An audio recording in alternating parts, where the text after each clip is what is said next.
नमस्कार दोस्तों, मैं डॉक्टर कुलदीप कुमार केकेसर आप सभी का बहुत बहुत स्वागत करता हूं एक नए बिंदु के साथ और एक नई कड़ी के साथ। तो आज हम सब बात करेंगे गद्य विधाओं से संबंधित कि जैसा कि हमारी एक सीरीज चल रही है कि रोजाना एक गद्य लेखक। तो आज मैं आपको उसी सीरीज के अंतर्गत एक गद्य लेखक नहीं बल्कि 4 गद्य लेखक कम से कम करवाने वाला हूँ, क्योंकि लगातार एक गद्य लेखक करवाने से थोड़ा सा जो हमारा टारगेट था कि लगभग अप्रैल तक हम 100 गद्य लेखक कर लेंगे। उन 100 गद्य लेखक का यह है कि जैसे उपन्यास से संबंधित जो महत्वपूर्ण उपन्यासकार है वो, जो महत्वपूर्ण नाटककार है वो, जो महत्वपूर्ण कहानीकार है, निबंधकार है, आलोचक है, ठीक है ना, या महत्वपूर्ण आत्मकथा है या संस्मरण है या रेखा चित्र है, इससे संबंधित जो भी महत्वपूर्ण गद्य लेखक हैं उन सब को मिलाकर महत्वपूर्ण हम करेंगे तो 100 से ज़्यादा नहीं होंगे और 100 गद्य लेखक हमारा टारगेट है। और हमें पता भी न चले कि हमने 100 गद्य लेखक जो है वो याद कर लिए। गद्य लेख करवाने के पीछे मेरा उद्देश्य यही था कि हर बार प्रत्येक विद्यार्थी के साथ यही होता है, मैंने ये देखा है कि आदिकाल से वो शुरुआत करता है या व्याकरण से शुरुआत करता है, काव्य शास्त्र से शुरुआत करता है। जैसे हम देखते हैं कि प्रत्येक विद्यार्थी को क्या रहता है, हिंदी का जो विद्यार्थी है उसके लिए या तो पाश्चात्य काव्य शास्त्र कठिन रहता है या फिर उसके लिए गद्य विधाएं जो है ये कठिन रहती है। कारण क्या है? कारण यही है कि जब हम काव्य शास्त्र की शुरुआत करते हैं तो पाश्चात्य काव्य शास्त्र तक जाते जाते हम थक जाते हैं या परीक्षा नज़दीक आ जाती है। जिस गहनता के साथ, जिस मतलब कह सकते हैं कि रुचि के साथ उसको पढ़ना चाहिए, उस तरीके से हम उस पाश्चात्य काव्य शास्त्र को पढ़ नहीं पाते। यही गद्य विधाओं की स्थिति रहती है कि हम आदिकाल से प्रारंभ करते हैं, आदिकाल के बाद भक्ति काल में संत काव्य और सूफी काव्य, फिर कृष्ण काव्य, राम काव्य, फिर रीतिकाल, और इस तरह से भारतेंदु युग, द्विवेदी युग, छायावाद, प्रगतिवाद, प्रयोगवाद, नई कविता, ऐसे करते करते जब तक हम गद्य विधाओं तक पहुँचते हैं तो कहीं ना कहीं हम थक जाते हैं और परीक्षा भी नज़दीक आ जाती है, तो हम उस लेवल पर उस गद्य विधाओं को नहीं कर पाते हैं। तो कहीं ना कहीं ये समस्या रहती है। तो मैंने इसके लिए एक उपाय खोजा है कि रोज़ाना एक गद्य लेखक आप कीजिए, आपको पता ही नहीं चलेगा। आप रोज़ाना आधा घंटा या 1 घंटा दे दीजिए, रोज़ाना 1 या 2 गद्य लेखक याद हो जाएंगे और अच्छे से याद हो जाएंगे, जो आपको अन्य विद्यार्थियों से आगे लेकर जाएंगे। ये 100% सत्य है। तो उसी कड़ी में आज हम प्रमुख रूप से आज मैं महिला उपन्यासकार लेकर आया हूँ, जो महत्वपूर्ण महिला उपन्यासकार हैं, जिनकी एक एक रचना जो है वो महत्वपूर्ण है। तो चलते हैं, सबसे पहले हम चलते हैं, देखते हैं मनु भंडारी। मनु भंडारी के उपन्यास की हम सबसे पहले बात करेंगे। किसके उपन्यास की? मनु भंडारी के उपन्यास। तो मनु भंडारी के उपन्यास जो है आज हम जो पढ़ेंगे, जितने भी उपन्यासकार हम पढ़ेंगे उनकी रचनाओं का सन सहित, उनके जो भी उपन्यास है सन सहित पढ़ेंगे। उसके साथ साथ उन उपन्यास की महत्वपूर्ण बात क्या है जो अक्सर परीक्षाओं में पूछ ली जाती है वो भी पढ़ेंगे और ट्रिक से हम याद करने का प्रयास करेंगे, ठीक है ना। और अगर आप पहली बार क्लास देख रहे हैं तो मैं आपको बता दूं कि इससे पहले बहुत सी क्लासें हो चुकी हैं जिन्हें आप देख सकते हो, जिनमें नंबरिंग भी लगी हुई है कि रोजाना एक गद्य लेखक नाम से क्लास है, यूट्यूब पर आप देख सकते हो, ठीक है ना। उपन्यास 1962 ईस्वी में इनका पहला उपन्यास आया था। 1962 ईस्वी में इनका पहला उपन्यास आया था 1 इंच मुस्कान, जो इनके पति राजेंद्र यादव के साथ था। 1962 ईस्वी में 1 इंच मुस्कान जो राजेंद्र यादव के साथ था। दूसरा इनका उपन्यास आया था 1971 ईस्वी में, आपका बंटी। ये इनका स्वतंत्र लेखन, हम कह सकते हैं कि स्वतंत्र लेखन के रूप में इनका जो प्रथम उपन्यास था वो था आपका बंटी। और आपका बंटी ने उपन्यास के क्षेत्र में झंडे गाड़ दिए थे। आज तक की सबसे अच्छी रचनाओं में से एक जो रचना है, या आज तक के सबसे अच्छे उपन्यासों में से एक जो उपन्यास है वो आपका बंटी माना जाता है। और जो इसकी कथा ली गई है, जो इसका कथानक है, वो तो अपने आप में सर्वश्रेष्ठ है, उसका मुकाबला कोई नहीं कर सकता। मतलब एक बाल मन का चित्रण जो किया जा सकता है वो अपने आप में सर्वश्रेष्ठ है। उसके बाद 1989 ईस्वी में इनकी तीसरी रचना आई थी, तीसरा उपन्यास आया था महाभोज। इनका तीसरा उपन्यास आया था महाभोज। ये है मनु भंडारी के तीनों उपन्यास जो आप अच्छे से जानते हैं। इनके सन भी आप जानते हैं, लेकिन कभी कभार आप भूल जाते हैं। तो अगर भूल जाते हैं तो उनको याद करने के लिए मैं यहाँ पर लेकर आया हूँ एक छोटी सी ट्रिक। देखते हैं क्या है वो ट्रिक। वो ट्रिक है कि मनु भंडारी ने अपनी 1 इंच मुस्कान के लिए, मनु भंडारी ने अपनी 1 इंच मुस्कान के लिए आपके बंटी को महाभोज पर बुलाया।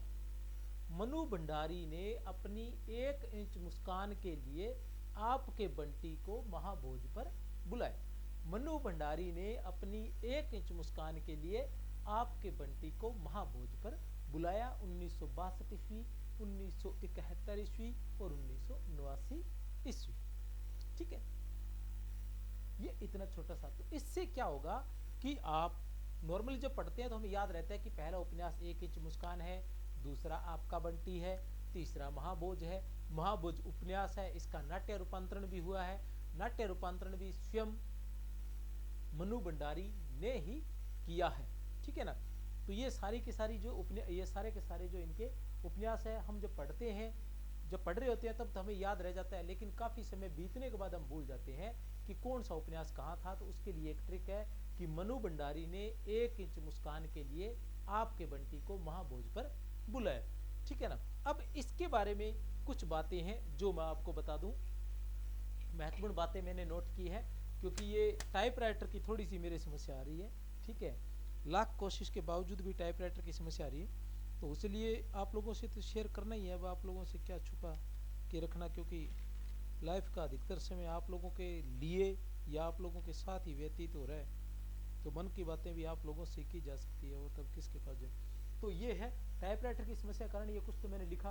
पहले मैं काफ़ी समय तक वेट करता रहा कि अगर टाइपराइटर की कोई व्यवस्था बैठ जाती है तो उसी से टाइप करवा लेंगे अच्छा सा कोई सुंदर सा, लेकिन वो नहीं हुआ तो मैंने खुद ही लिख ली है। तो अब मैंने सोचा है कि मैं खुद ही लिख के करवाऊंगा। और ये कुछ बातें हैं, महत्वपूर्ण बातें हैं, आपको पसंद आए तो आप इसको रिपीट करके लिख सकते हैं धीरे स्पीड करके। मनु भंडारी का प्रथम उपन्यास 1 इंच मुस्कान है, जो राजेंद्र यादव के साथ है, कोई समस्या नहीं है। मनु भंडारी का प्रथम स्वतंत्र उपन्यास आपका बंटी है, कोई समस्या नहीं है।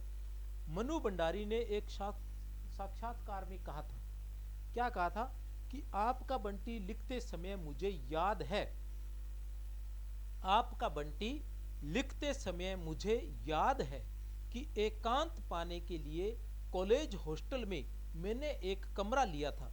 उससे लिखने के दौरान मैं कई बार रो पड़ी। एक न एक कैरेक्टर के साथ हमेशा खो जाती थी। दरअसल मोहन राकेश व उनकी पत्नी के दूसरी शादी कर लेने पर उनके बेटे की मनोदशा को आधार बनाकर मैंने यह उपन्यास लिखा था। मोहन राकेश व उनके परिवार से मुझे बहुत अधिक लगाव था। अब आपका बंटी जो उपन्यास है, मनु भंडारी के अनुसार जो लिखा गया था, वो मोहन राकेश, प्रसिद्ध नाटककार जो मोहन राकेश है, उनके जीवन, उनके बच्चे के जीवन पर आधारित था। कि मोहन राकेश और उनकी पत्नी ने, ठीक है ना, आपसी जो है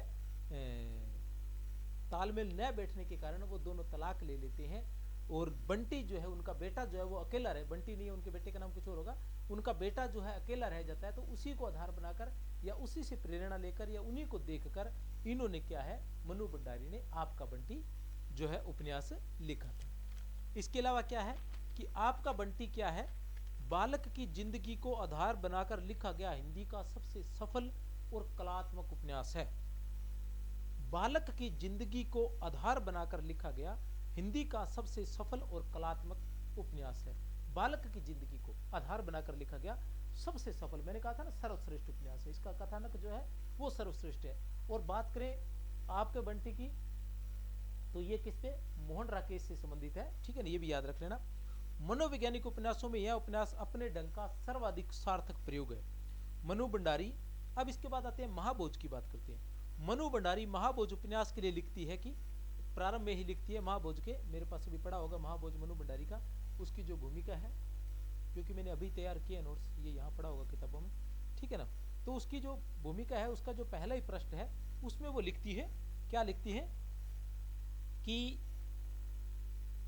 महाभोज अपने व्यक्तिगत दुख दर्द, अपने व्यक्तिगत दुख दर्द, अंतर्द्वंद या आंतरिक नाटक को देखना बहुत महत्वपूर्ण, सुखद और आश्वस्ति दायक तो मुझे भी लगता है।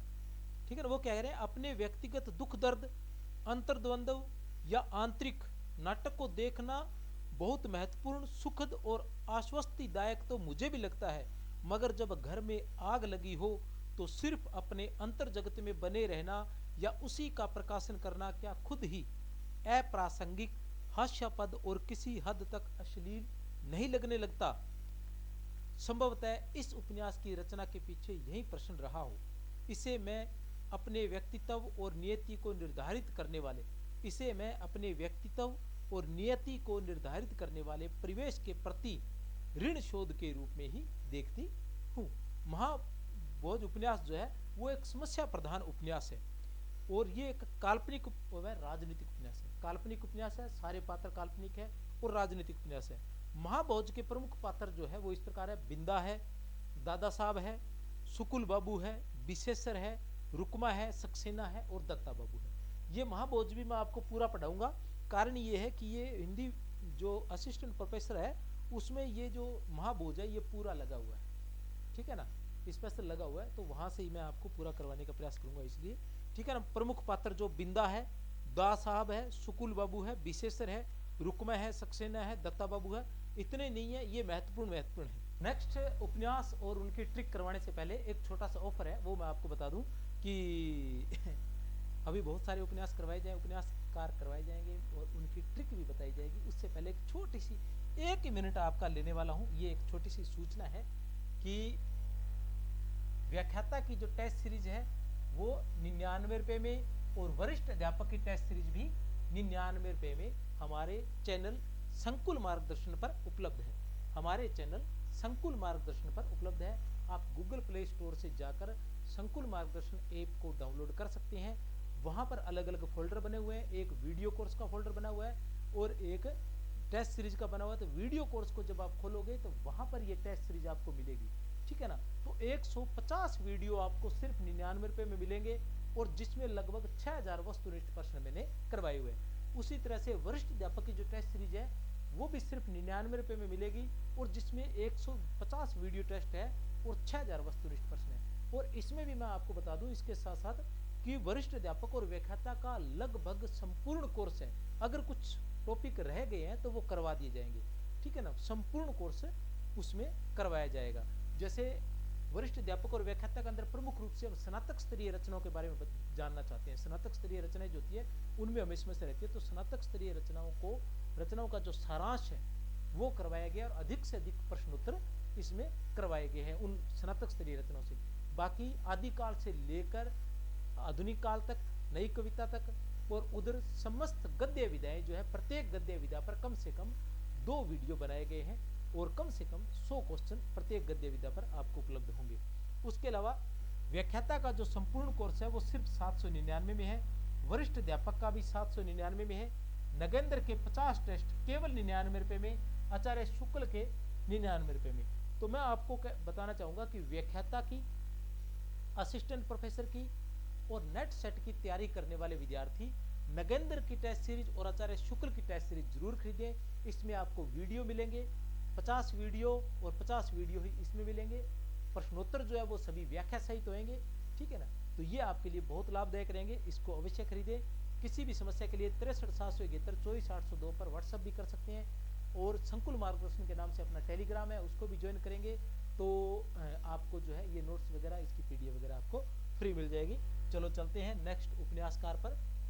आ जाइए उषा त्रिवेंदा ट्रिक के साथ, और बड़े ही नजारेदार तरीके से आपको मैं ये जो है उषा त्रिवेंदा करवाने वाला हूँ, उषा त्रिवेंदा के उपन्यास, ठीक है ना। देखते हैं उषा त्रिवेंदा, महत्वपूर्ण उपन्यासकार। सबसे पहले 1961 ईस्वी में 55 खंबे लाल दीवारें, 1961 ईस्वी में 55 खंबे लाल दीवारें, 1967 ईस्वी में रुकोगी नहीं राधिका, 1984 ईस्वी में शेष यात्रा, 2000 ईस्वी में अंतर्वशी, 2007 ईस्वी में भय कबीर उदास, 2013 ईस्वी में नदी। एक बार फिर से 1961 ईस्वी में 55 खंबे लाल दीवारें, 1967 ईस्वी में रुकोगी नहीं राधिका, 1984 ईस्वी में शेष यात्रा, 2000 ईस्वी में अंतर्वशी, 2007 ईस्वी में भय कबीर उदास और 2013 ईस्वी में नदी। ये रही इनकी बात। अब हम करेंगे इसको ट्रिक के माध्यम से, ठीक है ना। अब हम देखते हैं इसकी ट्रिक, ताकि ये अच्छे से आपको याद हो जाए। क्या है ट्रिक? ट्रिक ये है कि उषा पिरवंदा का घर, उषा पिरवंदा का घर 55 खंभों लाल दीवारों वाला है। उषा पिरवंदा का घर 55 खंभों लाल दीवारों वाला है। क्या ऐसे घर में रुकोगी नहीं राधिका? क्या ऐसे घर में रुकोगी नहीं राधिका? शेष यात्रा फिर कर लेना अंतर्वशी के साथ। शेष यात्रा फिर कर लेना अंतर्वशी के साथ। अन्य भय कबीर उदास और नदी। भय कबीर उदास और नदी। क्या है ट्रिक? एक बार फिर से, उषा पिरवंदा का घर 55 खंभों लाल दीवारों वाला है। उषा पिरवंदा का घर 55 खंभों लाल दीवारों वाला है। क्या ऐसे घर में रुकोगी नहीं राधिका? उषा पिरवंदा का घर 55 खंभों लाल दीवारों वाला है। उषा पिरवंदा का घर 55 खंभों लाल दीवारों वाला है। क्या ऐसे घर में रुकोगी नहीं राधिका? शेष यात्रा फिर कर लेना अंतर्वशी के साथ। शेष यात्रा फिर कर लेना अंतर्वशी के साथ। भय कबीर उदास और नदी। भय कबीर उदास 2007 ईस्वी में और नदी 2013 ईस्वी में। पहला इनका उपन्यास कौन सा है? उषा पिरवंदा का घर 55 खंभों लाल दीवारों वाला। पहला उपन्यास इनका 55 खंभे लाल दीवारें हैं, जो 1961 ईस्वी में प्रकाशित हुआ था। उषा पिरवंदा का पहला उपन्यास कौन सा है? 55 खंभे लाल दीवारें। 55 खंभे लाल दीवारें 1961 ईस्वी में प्रकाशित हुआ था। कब हुआ था? 1961 ईस्वी में। उसके बाद हम बात करते हैं रुकोगे नहीं राधिका 1967 ईस्वी में। ठीक है ना? ये सारे के सारे देख लेना। एक बार फिर से बता दूं कि उषा पिरवंदा का घर 55 खंभों लाल दीवारों वाला है। ऐसे घर में रुकोगी नहीं राधिका। शेष यात्रा फिर कर लेना अंतर्वशी के साथ। भय कबीर उदास और नदी 2007 और 2013। अब कुछ बातें मैं उषा पिरवंदा के बारे में आपको बता दूं। उषा पिरवंदा के बारे में जब हम बात करते हैं तो उषा पिरवंदा जो थी वो फुल ब्राइट स्कॉलरशिप लेकर अमेरिका जो है चली गई थी। ठीक है ना? उषा पिरवंदा जी कहाँ चले गए थे? अमेरिका चले गए थे। फुल ब्राइट स्कॉलरशिप लेकर अमेरिका चले गए और वहीं जाकर वो बस गए थे। ठीक है?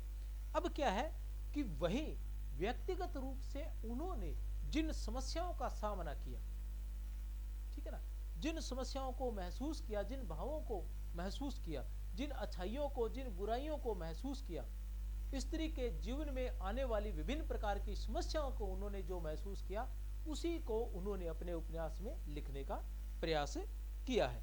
अब वो कहते हैं कि रुकोगी नहीं राधिका, शेष यात्रा और अंतर्वशी उपन्यासों में अभिव्यक्त किया है। उन्होंने जो महसूस किया था वो सब का सब किसमें? रुकोगी नहीं राधिका, शेष यात्रा और अंतर्वशी। रुकोगी नहीं राधिका, शेष यात्रा और अंतर्वशी, इनके अंदर उन्होंने इसको लिखा है। इन उपन्यासों की मुख्य समस्या प्रवासी भारतीय महिला की अमेरिकी परिवेश और मूल्यों के बीच द्वंद्व और सामंजस्य की है। अमेरिकी परिवेश,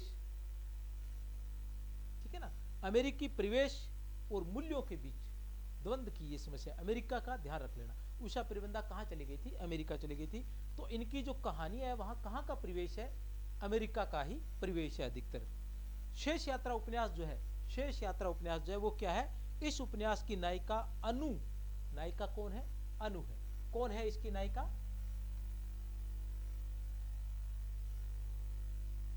अनु है। नायिका कौन है? अनु है। का आंतरिक और बाहरी संघर्ष, प्रतिकूल परिस्थितियों में अपने लिए श्रेष्ठ कर का वर्णन, अमेरिकी समाज और जीवन के प्रति आकर्षण आदि का चित्रण स्वानुभव के आधार पर किया है। अनु का चित्रण किया है अमेरिकी वातावरण में। इसके साथ साथ अंतर्वशी, इस उपन्यास की नायिका वनश्री है। अब आता है अंतर्वशी। अंतर्वशी की बात करते हैं तो इसकी नायिका है वनश्री। कौन है इसकी नायिका? वनश्री। इसकी नायिका वनश्री है जो अमेरिका में जाकर वाना बन जाती है। ठीक है ना? अंतर्वशी अमेरिका जाकर वाना बन जाती है। अंतर्वशी उपन्यास के बारे में डॉक्टर नगेंद्र के हिंदी साहित्य के इतिहास में स्पष्ट शब्दों में लिखा है कि अंतर्वशी उपन्यास में यौन संबंधों का जिस तरह मुक्त और स्थूल चित्रण किया है, अंतर्वशी उपन्यास में यौन संबंधों का जिस तरह मुक्त और स्थूल चित्रण किया है, भारत में रहते हुए संभवतः ऐसा नहीं कर पाते। ठीक है ना? डॉक्टर नगेंद्र का हिंदी साहित्य के इतिहास में ऐसा लिखा गया है। इसके बाद आता है रुकोगी नहीं राधिका। रुकोगी नहीं राधिका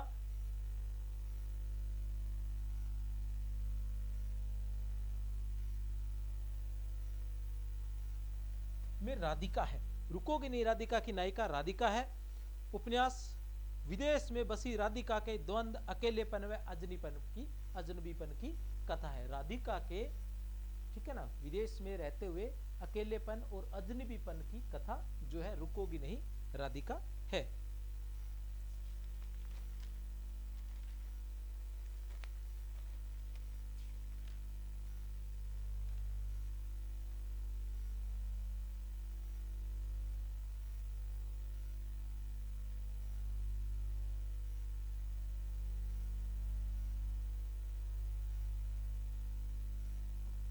नेक्स्ट जो है मेहरुनिसा परवेज। नेक्स्ट जो उपन्यासकार, महिला उपन्यासकार है, वो है मेहरुनिसा परवेज। पिछला था उषा प्रिवंदा। उषा प्रिवंदा का क्या था कि उषा प्रिवंदा का घर 55 खंभों लाल दीवारों वाला है, क्या ऐसे घर में रुकोगी नहीं राधिका, शेष यात्रा फिर कर लेना अंतर्वशी के साथ। उसी तरह से मनु भंडारी ने अपनी 1 इंच मुस्कान के लिए, मनु भंडारी ने अपनी 1 इंच मुस्कान के लिए आपके बंटी को महाभोज पर बुलाया। उसी तरह अब चलते हैं मेहरुनिसा परवेज पर। मेहरुनिसा परवेज की हम बात करते हैं तो 1969 ईस्वी में आंखों की दहलीज इनका उपन्यास आया।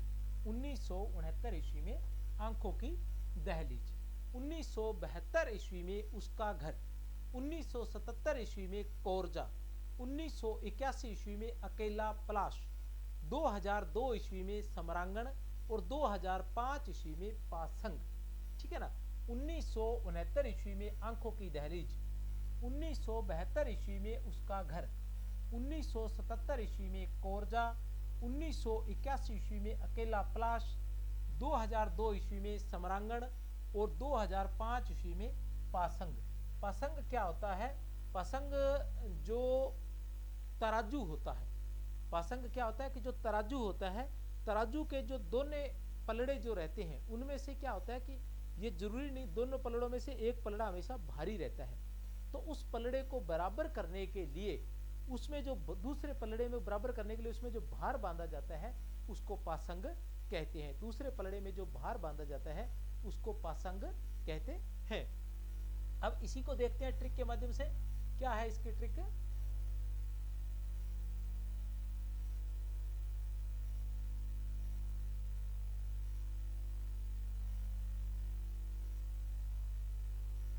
देख सकते हैं बड़े आसानी से कि मेहरुनिसा परवेज की आंखों की दहलीज ही उसका घर है। मेहरुनिसा परवेज की आंखों की दहलीज ही उसका घर है। उसके समरांगण में सिर्फ कोरजा नामक अकेला पलास है। उसके समरांगण में सिर्फ कोरजा नामक अकेला पलास है और पासंग। एक बार देख सकते हैं, चाहे तो स्क्रीनशॉट भी ले सकते हैं कि मेहरुनिसा परवेज की आंखों की दहलीज, मेहरुनिसा परवेज की आंखों की दहलीज ही उसका घर है। मेहरुनिसा परवेज की आंखों की दहलीज ही उसका घर है। उसके समरांगण में सिर्फ कोरजा नामक अकेला पलाश है। उसके समरांगण में सिर्फ कोरजा नामक अकेला पलाश है, अन्य पासंग। ठीक है।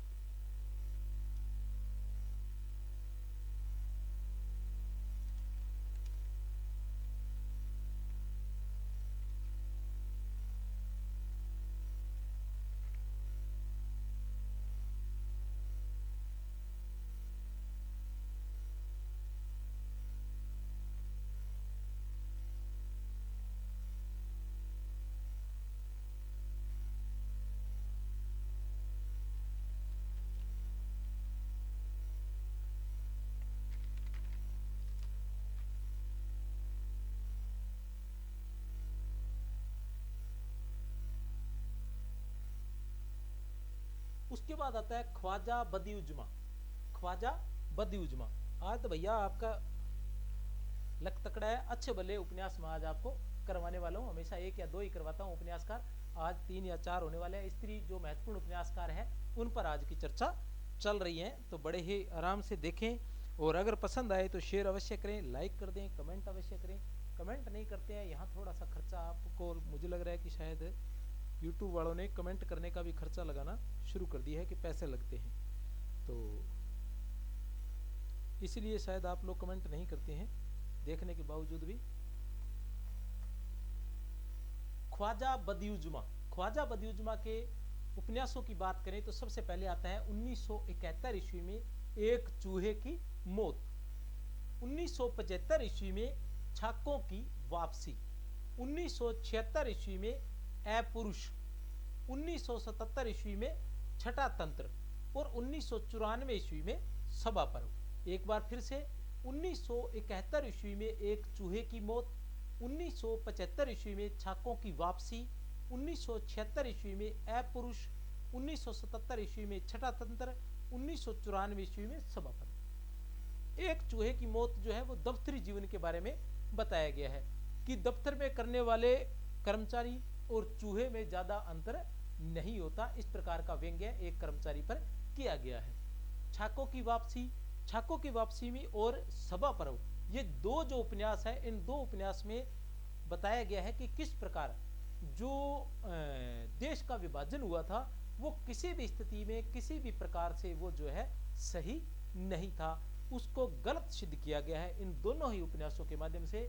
छाकों की वापसी और सभा पर्व, छाकों की वापसी और सभा पर्व दोनों की एक ही कथा है और दोनों में यह सिद्ध करने का प्रयास किया गया है कि देश का जो विभाजन किया गया था वो किसी भी स्थिति में सही नहीं था।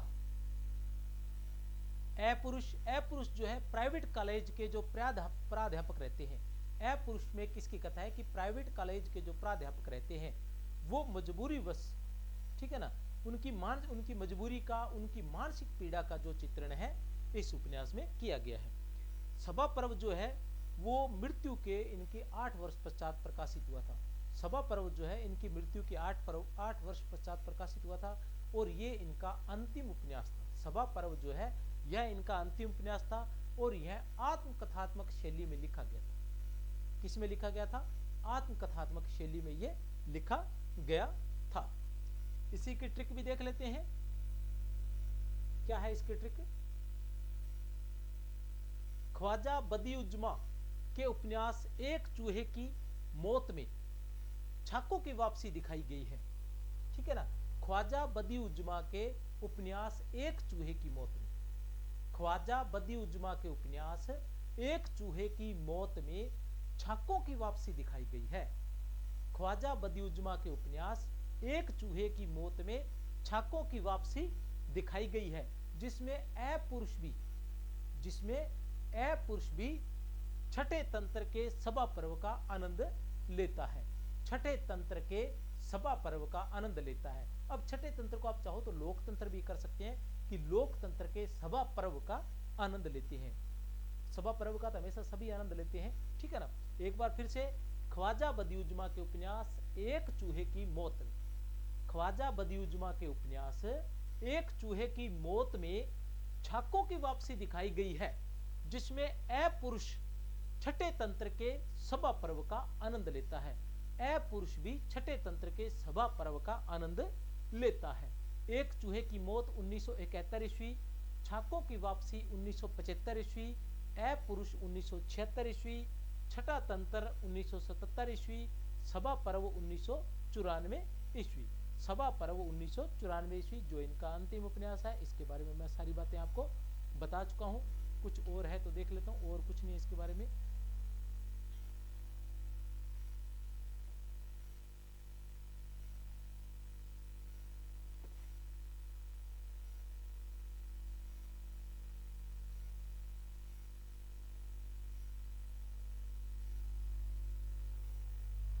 ये जो जानकारी है, ये जानकारी मैंने ये अपनी पुस्तक है 7200 वस्तुनिष्ठ प्रश्न, यहां से ली गई है और इनकी पीडीएफ वगैरह जो है वो निशुल्क मिल जाती है। हमारा ऐप है खुद का संकुल मार्गदर्शन, वहां पर इसकी निशुल्क पीडीएफ मिल जाती है, आप चाहें तो वहां से प्राप्त कर सकते हैं। और इसी प्रकार के जो वीडियोज है वो यूट्यूब पर अपने चैनल पर आप इसको सब्सक्राइब कर सकते हैं। इस पर मतलब बहुत सारे वीडियो पड़े हैं लगातार, ठीक है ना।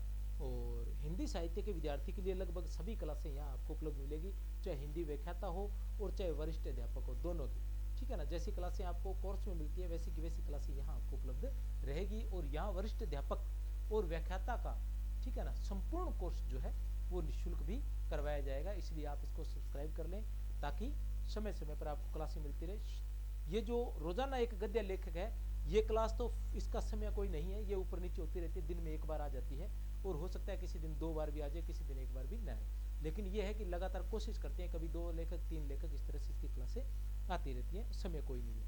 लेकिन जो कोर्स की क्लास है जो लगातार चल रही है, जिसमें पूरा कोर्स कराया जाएगा, वो रोज शाम को 6 बजे रहती है। इसके अलावा हम लोगों ने अपने ऐप पर संकुल मार्गदर्शन नाम से अपना ऐप है, जिस नाम से चैनल है उसी नाम से ऐप है। वहाँ 99 रुपये में 150 वीडियो और 6000 वस्तुनिष्ठ प्रश्न आपको मिलने वाले हैं।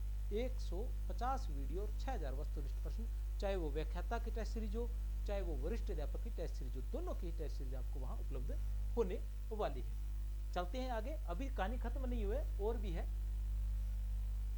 मृदुला गर्ग महत्वपूर्ण उपन्यासकार, बहुत ही शानदार उपन्यासकार, अक्सर यहाँ से प्रश्न पूछे जाते हैं और अब जो करवाया जाएगा उसमें से भी प्रश्न पूछे जाएंगे, ये 100% श्योर है। 1975 ईस्वी में उसके हिस्से की धूप, ट्रिक ऐसी रहेगी कि फिर कभी भूलने वाले नहीं। उसके हिस्से की धूप, 1976 ईस्वी वंशज, 1989 ईस्वी चितकोबरा, 1980 ईस्वी अनित्य, 1984 ईस्वी मैं और मैं, 1996 ईस्वी कठगुलाब, 2009 ईस्वी मिलजुल मन। एक बार फिर से देख लेते हैं। 1975 ईस्वी उसके हिस्से की धूप, 1976 ईस्वी वंशज, 1989 ईस्वी चितकोबरा, 1980 ईस्वी अनित्य, 1984 ईस्वी मैं और मैं, 1996 ईस्वी कठगुलाब, 2009 ईस्वी मिलजुल मन। ठीक है ना। इनमें से कठगुलाब जो 1996 ईस्वी में प्रकाशित हुई थी, 2004 ईस्वी में इसे व्यास सम्मान से सम्मानित किया गया था। और मिलजुल मन उपन्यास जो 2009 ईस्वी में प्रकाशित हुआ था, उसे 2013 ईस्वी में साहित्य अकादमी पुरस्कार से सम्मानित किया गया था। इसकी ट्रिक बताने से पहले इसके बारे में थोड़ी सी बातें मैं आपको बता दूं कि मृदुला गर्ग ने अपने उपन्यास चितकोबरा में नारी के तन और मन, वासना और प्रेम के द्वैत को चित्रित करने के लिए संभोग के कुछ ऐसे साहसिक चित्र प्रस्तुत किए थे तो हंगामा मच गया था। मृदुला गर्ग ने अपने उपन्यास चितकोबरा, ठीक है ना, मृदुला गर्ग ने अपने उपन्यास चितकोबरा में नारी के तन और मन, वासना और प्रेम, ठीक है ना, के कुछ ऐसे चित्र उपस्थित किए थे। चितकोबरा के बारे में कहा जाता है कि मृदुला गर्ग का उपन्यास जो चितकोबरा है, मृदुला गर्ग का चितकोबरा उपन्यास में मन जो है मृदुला गर्ग का सेक्स वर्णन में बड़े चटखारे लेता हुआ दिखाई देता है। इसी प्रकार इनका उपन्यास था कठगुलाब। कठगुलाब में क्या है, पितृ सत्ता में नारी के शोषण एवं मुक्ति संघर्ष की कथा है। कठगुलाब में पितृ सत्ता में नारी के शोषण एवं मुक्ति संघर्ष की कथा है। कठगुलाब क्या होता है, कठगुलाब एक जंगली गुलाब होता है, ठीक है ना। कठगुलाब क्या होता है, जंगली गुलाब होता है जिसमें फूल आसानी से नहीं लगते, उसके लिए प्रयास करने पड़ते हैं। और कठगुलाब जो है वो जो आज की वर्तमान स्त्री है जूझती, उसकी विषमता, मतलब उसके जो वर्तमान स्त्री है उसका चित्रण किया गया मान सकते हैं। उसके संघर्ष का चित्रण जो है कठगुलाब जो है उसके संघर्ष का प्रतीक है।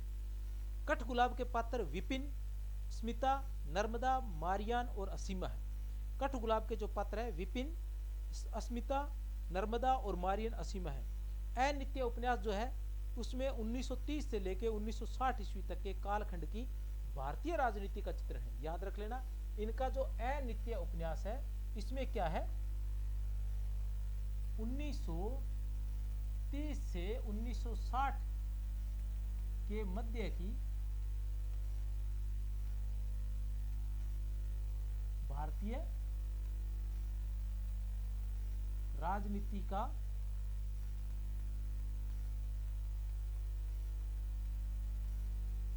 चित्रण है। मैं और मैं उपन्यास में एक धूर्त और बेईमान लेखक, मैं और मैं उपन्यास में एक धूर्त और बेईमान लेखक द्वारा एक नई लेखिका के शोषण का चित्रण किया गया है। मैं और मैं में एक धूर्त, ठीक है ना, और बेईमान लेखक द्वारा एक नई लेखिका के शोषण का चित्रण किया गया है।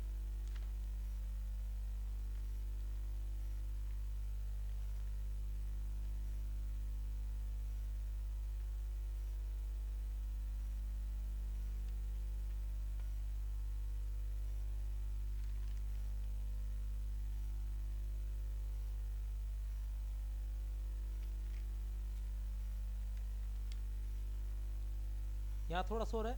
बदियू जुमा का उपन्यास जो एक चूहे की मौत हम पढ़कर गए हैं, उसमें दफ्तरी जीवन की जल्लाहट है। यहाँ चूहे और काम करने वाले व्यक्ति में फर्क कर पाना कठिन है। अपुरुष जो है उपन्यास में प्राइवेट कॉलेज के प्राध्यापकों की मानसिकता, जीविका के लिए समझौते करने के कारण अपुरुष की होने की कहानी। एक चूहे की मौत उपन्यास जो है वो फैंटेसी शैली में रचित प्रतीकात्मक उपन्यास है। ठीक है ना, याद रख लेना। ये कुछ बातें थी, मैंने कोशिश की आप लोगों तक पहुंचा दूं। अब मृदुला गर्ग के उपन्यासों की ट्रिक, बहुत ही शानदार ट्रिक है, बहुत ही आसान सी है। मृदुला गर्ग के हिस्से की धूप, मृदुला गर्ग के हिस्से की धूप, मृदुला गर्ग के हिस्से की धूप उसका वंशज चित्त कोबरा अनित्य छीनता है। मृदुला गर्ग के हिस्से की धूप उसका वंशज चित्त कोबरा अनित्य छीनता है। मैं और मैं कठ गुलाब और मिलजुल मन, मैं और मैं कठ गुलाब और मिलजुल मन, मैं और मैं कठ गुलाब और मिलजुल मन। ये एक बार आप देख सकते हैं, ठीक है ना। इसको मतलब ये सन कुछ याद रहे, पहले वाला सन याद कर लिया, अंतिम वाला सन याद कर लिया, कुछ अच्छा लगे, कुछ बार बार प्रयास करोगे तो याद हो जाएंगे सन, लेकिन इनका क्रम तो 100% आपको याद हो जाएगा कि मृदुला गर्ग के हिस्से की धूप, मृदुला गर्ग के हिस्से की धूप उसका वंशज चित्त कोबरा, मृदुला गर्ग के हिस्से की धूप उसका वंशज चित्त कोबरा अनित्य छीनता है। मृदुला गर्ग के हिस्से की धूप उसका वंशज चित्त कोबरा अनित्य छीनता है। मैं और मैं कठ गुलाब और मिलजुल मन, मैं और मैं कठ गुलाब और मिलजुल मन। ये किसके उपन्यास है? मृदुला गर्ग के उपन्यास है। उषा पिरवंदा के क्या उपन्यास थे? मनु भंडारी के क्या उपन्यास थे? कि मनु भंडारी अपनी 1 इंच मुस्कान के लिए, मनु भंडारी अपनी 1 इंच मुस्कान के लिए आपके बंटी को महाभोज पर बुलाया। मनु भंडारी ने अपनी 1 इंच मुस्कान के लिए आपके बंटी को महाभोज पर बुलाया। ये थे मनु भंडारी के उपन्यास। फिर उषा पिरवंदा, उषा पिरवंदा के घर क्या, उषा पिरवंदा के उपन्यास क्या थे? कि उषा पिरवंदा का घर 55 खंभों लाल दीवारों वाला है। उषा पिरवंदा का घर 55 खंभों लाल दीवारों वाला है। क्या ऐसे घर में रुकोगी नहीं राधिका? शेष यात्रा फिर कर लेना अंतर्वशी के साथ, शेष यात्रा फिर कर लेना अंतर्वशी के साथ। भय कबीर उदास और नदी, भय कबीर उदास और नदी। और उसके बाद हमारी आ जाती है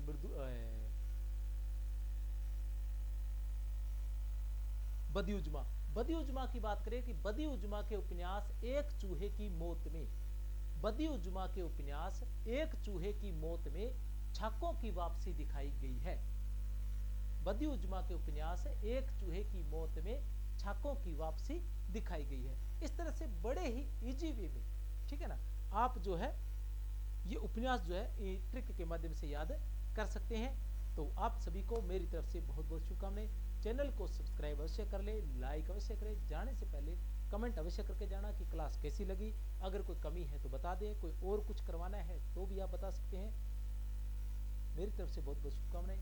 जय हिंद।